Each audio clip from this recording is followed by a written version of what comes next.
এই মুহূৰ্তত দিবলৈ লৈছো সমূহ ক্ৰিকেট প্ৰেমীৰ কাৰণে এটি ভাল খবৰ। Nilbagan sports association and new star ক্লাবৰ দ্বাৰা আয়োজিত ক্ৰিকেট টুৰ্ণামেণ্ট আৰম্ভ হ'বলৈ গৈ আছে। চলিত মাহৰ 25 ডিচেম্বৰত আৰম্ভ হ'ব নাইট টি20 tennis ball knockout cricket tournament. প্ৰথম প্ৰাইজ থাকিব 2 লাখ উইথ ট্ৰফি, দ্বিতীয় প্ৰাইজ থাকিব 1 lakh with trophy, man of the series a bike with trophy. খেলখনৰ জইনিং ফিজ হৈছে 8,000 টকা। পুনৰবাৰ জনাইছোঁ এই মুহূৰ্তৰ এটা ভাল খবৰ। এই মুহূৰ্তত সমূহ ক্ৰিকেট প্ৰেমীৰ কাৰণে লৈ আহিছোঁ এটা ভাল খবৰ। Nilbagan sports association and new star ক্লাবৰ দ্বাৰা আয়োজিত ক্ৰিকেট টুৰ্ণামেণ্ট আৰম্ভ হ'বলৈ গৈ আছে। চলিত মাহৰ 25 ডিচেম্বৰত আৰম্ভ হ'ব নাইট টি20 tennis ball knockout cricket tournament.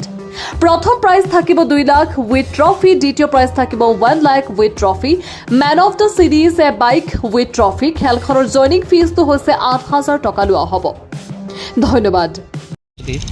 আমাৰ অহা ডিচেম্বৰৰ 25 তাৰিখৰ পৰা জানুৱাৰী 7 তাৰিখলৈকে দৈবনিশা অল ইণ্ডিয়া বেচিছ যিখন আমাৰ নাইট টুৰ্ণামেণ্ট হ'ব। ইয়াতে আমাৰ চেম্পিয়নশ্বিপ হিচাপত থাকিব 2 লাখ টকা আৰু ৰানাৰ্ছ আপত থাকিব 1 লাখ টকা। ইয়াৰ লগতে থাকিব মেন অফ দ্য ছিৰিজ, যিখন টোটেল মেটৰ আকৰ্ষণ, যিটো টুৰ্ণামেণ্টৰ আকৰ্ষণ হিচাপত থাকিব এখন বাইক বা স্কুটি এখন থাকিব।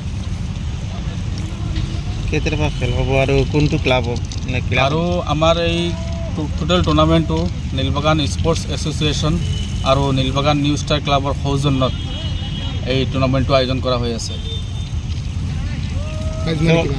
প্ৰাইজ মানি থাকিব 2 লাখ টকা আৰু ৰানাৰ্ছ আপ থাকিব 1 লাখ টকা, মেন অফ দ্য টুৰ্ণামেণ্ট থাকিব এখন বাইক। কিমানটা খেলুৱৈ টিমে আৰু টোটেল আমাৰ ইয়াতে 32টা টিমে জইন ল'ব।